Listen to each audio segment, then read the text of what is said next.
ایک موقع پر کھانا بس، شادی ہوگی تو ڈٹ کر، براتیوں کو بھی کھلائیں گے۔ ارے ناک کٹ جائے گی، ان کو پہلے کھلاؤ، نہیں تو زندگی بھر میری بیٹی کو تانے سننا پڑیں گے۔ یا پھر ولیمے کے موقع پر، لیکن مسکینوں کو اور فقیروں کو نہیں۔ اللہ ایک دوسرے شخص کو بلائے گا اور اس سے بھی کہے گا، آئے میرے بندے، دنیا میں میں پیاسا تھا، تو نے مجھے پانی کیوں نہیں پلایا؟ کیسا لگ رہا؟ اللہ کہے گا کہ میرے بندے میں پیاسا تھا، تو نے مجھے پانی کیوں نہیں پلایا؟ حالانکہ وہ پیتا بھی نہیں ہے۔ بندہ کہے گا، اے اللہ تجھے کیسے پلا سکتے ہیں، تو تو ان چیزوں سے پاک ہے۔ اے اللہ تو ساری کائنات کو پلانے والا تھا، تو خود پیتا نہیں ہے، پھر میں تجھے پانی کیسے پلاؤں؟ اللہ کہے گا، میرے بندے، دنیا میں تیری چوکر پر میرا بندہ گیا تھا، پیاس کی وجہ سے تڑپ رہا تھا، تو نے اس کو پانی پلایا ہوتا، تو نے اس کو پانی پلایا ہوتا تو مجھے تو اپنے پاس پاتا، یعنی میں تیری مدد کرتا، میں تیرے کام آتا۔ تو نے میرے بندے کو پانی نہیں پلایا، میں نے بھی تیری مدد نہیں کی، کیا تیری مدد کروں؟ تیسرے حصے پر نظر رکھیے، کوئی چیز چھوڑی ہی نہیں ہے۔ انسان کو ان چیزوں کی بنیادی طور پر ضرورت ہے، کھانے کی، پینے کی۔ ہم لوگ بھی بولتے ہیں کپڑا، لتا، مکان۔ تیسرا سوال تیسرے شخص سے، آئے میرے بندے، دنیا میں ننگا تھا، تو نے مجھے کپڑا کیوں نہیں پہنایا؟ جملہ دیکھیے، میرے بندے دنیا میں ننگا تھا، تو نے مجھے کپڑا کیوں نہیں پہنایا؟ اللہ تو ساری کائنات کو پہناتا ہے، تو ان چیزوں سے پاک و صاف ہے، تجھے کیسے پہنائے کوئی؟ تو سب کو پہنانے والا ہے۔ تشبیہ ہوتی ہے، دی جاتی ہے۔ ایک دوسری حدیث قدسی میں خود اللہ کے رسول نے فرمایا کہ اللہ فرماتا ہے، العز ازاری والکبریاء ردائی فمن نازعنی فی کل واحد منہما فقد عذبته عذابا شدیدا۔ یہ بھی مسلم شریف کی حدیث ہے۔ یہاں اللہ تعالیٰ نے خود دو کپڑوں کا لفظ استعمال کیا، میرے بندوں میں بھی دو کپڑے پہنتا ہوں، العز ازاری، عزت میری لنگی ہے، والکبریاء ردائی، تکبر میری چادر ہے۔ تم جس طرح کپڑے پہنتے ہو میں بھی کپڑے پہنتا ہوں، لیکن تشبیہ کیا دی؟ العز ازاری، عزت میری لنگی ہے۔ کوئی آدمی اپنے آپ کو دنیا میں عزیز بننے کی کوشش نہ کرے، میں سب سے بڑا عزت والا۔ کوئی آدمی دنیا میں اپنے آپ کو متکبر نہ بنائے، میں کچھ ہوں، میں یہ ہوں، میں وہ ہوں۔ کبھی کبھی فون پہ، تم ابھی معلوم ہے تم کس سے بات کر رہے ہو؟ جانتے ہو میں کون بول رہا ہوں؟ یہی ہے وہ تکبر۔ اللہ کہتا ہے یہ دونوں چیزیں میرے لیے ہیں، العز ازاری والکبریاء ردائی، عزت میری لنگی ہے، والکبریاء ردائی، اور تکبر میری چادر۔ ان دونوں کپڑوں کو میں بھی پہنے ہوئے ہوں۔ فمن نازعنی فی کل واحد منہما، یہ دونوں چیزیں میرے لیے ہیں۔ اگر ان دونوں چیزوں میں سے کوئی ایک چیز بھی اگر میرے کسی بندے نے مجھ سے چھیننے کی کوشش کی، فمن نازعنی فی کل واحد منہما، ان دونوں میں سے کوئی ایک چیز بھی مجھ سے چھیننے کی کوشش کی، فقد عذبتہ، بس اتنا نہیں کہا کہ میں اس کو عذاب دوں گا. فقد عذبتہ عذابا شدیدا، میں اس کو دردناک سخت عذاب دوں گا. بخاری کی روایت ہے لا يدخل الجنہ من کان فی قلبہ مثقال ذرۃ من کبر، جس کے دل میں رائی کے دانے کے برابر، سرسوں کے دانے کے برابر بھی تکبر ہوگا، وہ جنت کے اندر داخل نہیں ہوگا. رائی کا دانہ کہاں پہنچا دیا اللہ نے؟ سرسوں کے دانے کے برابر بھی اگر کسی کے دل میں تکبر ہوگا، میں کچھ ہوں، میں کچھ ہوں، لا يدخل الجنہ، وہ جنت میں داخل نہیں ہوگا. غور کیجیے آپ. اور حضرت عمر فاروق نے جب کسی غلام کو اپنے تھپڑ مار دیا تھا تو بعد میں اس نے کہا کہ امیر المومنین، تھپڑ مارنے کا برا نہیں مانتا میں، لیکن بس میں جا رہا ہوں، آپ تنہائی میں تھوڑی دیر کے لیے اتنا سوچ لینا، کیا آپ نے مجھے تھپڑ جو مارا ہے وہ جائز مارا ہے یا ناجائز مارا ہے؟ اپنے ملازموں پر ظلم کرنے والوں، اپنے ماتحتوں پر دھوس جمانے والوں، ذرا غور کرو. حضرت عمر فاروق نے کہا میں استنجا کر رہا تھا، پیشاب کر رہا تھا، اور تو امیر المومنین چلا رہا تھا. جب تجھے معلوم ہے کہ میں استنجا کر رہا تھا تو تجھے چیخنا نہیں چاہیے، چلانا نہیں چاہیے. اس نے کہا امیر المومنین، مجھے نہیں معلوم تھا کہ آپ استنجا کر رہے ہیں، بھلا اگر میں دیکھ لوں کہ آپ استنجا کر رہے ہیں، پیشاب کے لیے بیٹھے ہوئے، تو میں کیوں کہوں گا؟ میری نظر آپ کے اوپر نہیں پڑی، اگر پڑ جاتی تو میں کیوں چیختا؟ حضرت عمر نے کہا کیا تم یہ بات حلف باللہ کے ساتھ کہہ سکتے ہو؟ اس نے کہا میں اللہ کی قسم کھا کر کہتا ہوں کہ مجھے نہیں معلوم کہ آپ استنجا کر رہے تھے. حضرت عمر نے کہا جب تو نے اللہ کی قسم کھا کر یہ بات کہہ دی تو پھر اب میں نے جو تھپڑ مارا ہے تجھے ناجائز مارا ہے، ادھر آؤ، اب تو بھی بدلہ لے لے. یہ رہا میرا گال، جتنی زور سے میں نے تجھے تھپڑ مارا اتنی زور سے تو بھی مجھے مار لے. اس نے کہا امیر المومنین، آپ کو اپنی غلطی کا احساس ہو گیا، میں نے معاف کیا. فرمایا نہیں، اسی دنیا میں تمہیں انتقام لینا ہوگا، اسی دنیا میں تمہیں بدلہ لینا ہوگا. قیامت کے دن میں اپنی ایک نیکی بھی تمہیں نہیں دے سکتا ہوں. تم اس لیے مجھے معاف کر رہے ہو کیونکہ میں امیر المومنین ہوں، اس کی وجہ سے تم مجھے نظر انداز کر رہے ہو. نہیں، اس نے پھر کہا جس طرح میں نے قسم کھا کر اعتراف کیا کہ اللہ کی قسم میں نے آپ کو استنجا کرتے ہوئے نہیں دیکھا، اسی طرح میں اللہ کی قسم کھا کر کہتا ہوں کہ میں نے دل سے آپ کو معاف کر دیا. سب کے سامنے عمر فاروق کہہ رہے ہیں کہ مجھے بھی تھپڑ مارو. آپ سب کے سامنے اپنی ایک ہلکی سی شکایت نہیں سن سکتے ہو، اور حضرت عمر تو سب کے سامنے کہہ رہے ہیں مجھے تھپڑ مارو. تکبر کا شائبہ تک نہیں. بات تھوڑی سی گھوم گئی، ادھر چلی گئی. میں ننگا تھا، تو نے مجھے کپڑا کیوں نہیں پہنایا؟ کہے گا اللہ تو کیسے ننگا رہ سکتا، تو ساری کائنات کو پہناتا ہے. تو اللہ رب العالمین کہے گا میرے بندے تیری چوکھٹ پر پھٹے پرانے کپڑے پہنے ہوئے آیا تھا، تجھے معلوم تھا کہ آدمی بیچارہ غریب ہے، اس کے پاس کپڑا پہننے کے لیے بھی پیسہ نہیں ہے، خریدنے کے لیے بھی پیسہ نہیں ہے. تیرے پاس کپڑے کی فیکٹری تھی، کپڑے کا گودام تھا، پیسہ تھا، کپڑا خرید کر اس کو دے سکتا تھا، لیکن تیری چوکھٹ سے بات نا امید اور نہ مراد لوٹا. اس لیے اگر تو اس کی مدد کرتا تو میں تیری مدد کے لیے حاضر ہوں، میں تیری مدد کرتا. اگر تو اس کو کپڑا پہناتا تو مجھے اس کے پاس آتا.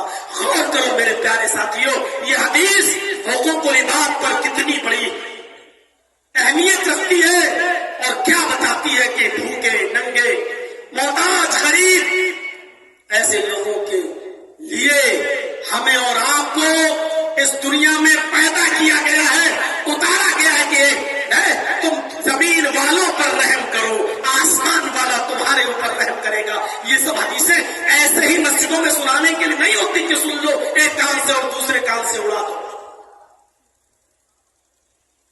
محمد رسول اللہ ایک جنگ کے لیے اعلان کر رہے ہیں.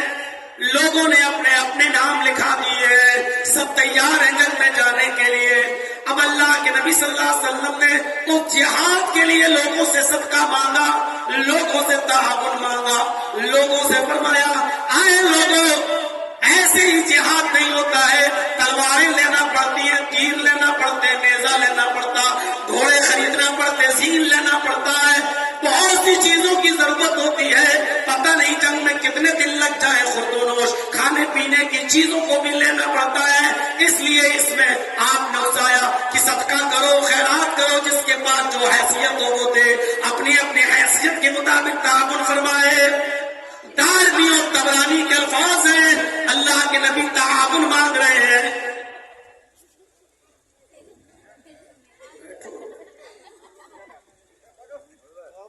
نبی اکرم تعاون مانگ رہے ہیں. اور سنیے, جس کے پاس جو کچھ بھی ہے سب دیتے چلے جا رہے ہیں اپنی اپنی حیثیت کے مطابق. جو واقعہ سنا رہا ہوں دلچسپ اور زبردست واقعہ ہے, میرے بھائیوں ذرا سنیے گا. کسی کے پاس یہ تو اس نے یہ دے دیا, کسی کے پاس وہ ہے تو اس نے وہ دے دیا, کسی کے پاس چند کھجوریں تو اس نے چند کھجوریں ہی لا کر دے دی. سنو, آئے شاملوں کے زبردست بھیڑ میں اعظم گڑھ مئو اور اطراف و اکناف سے تشریف لانے والوں, ہزاروں کی تعداد میں یہاں جمع ہو کر بیٹھ کر سننے والوں, غور سے سنو. اسی محفل میں ایک صحابی ہیں, انصاری صحابی ہیں, جن کا نام علبہ ابن زید انصاری ہے.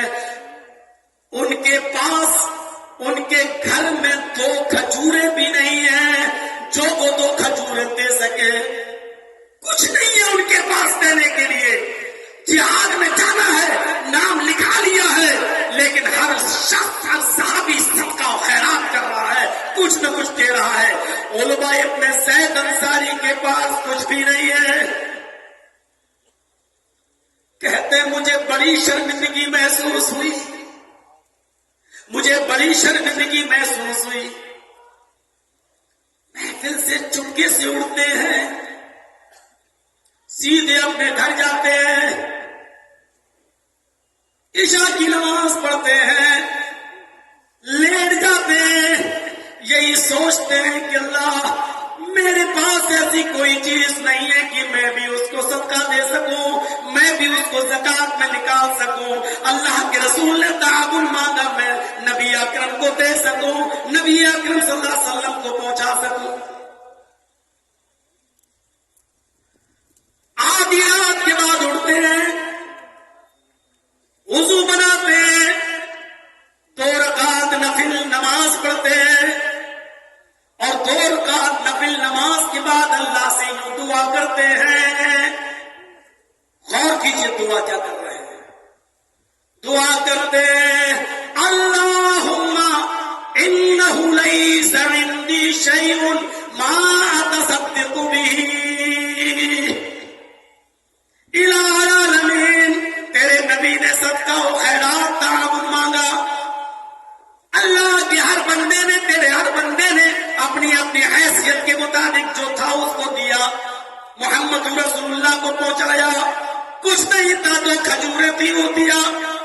انہ لیس عندی شیء, اے اللہ میرے پاس کوئی ایسی چیز نہیں, ما تصدق به, جس کو میں صدقہ دے سکوں, جس کو میں خیرات کر سکوں.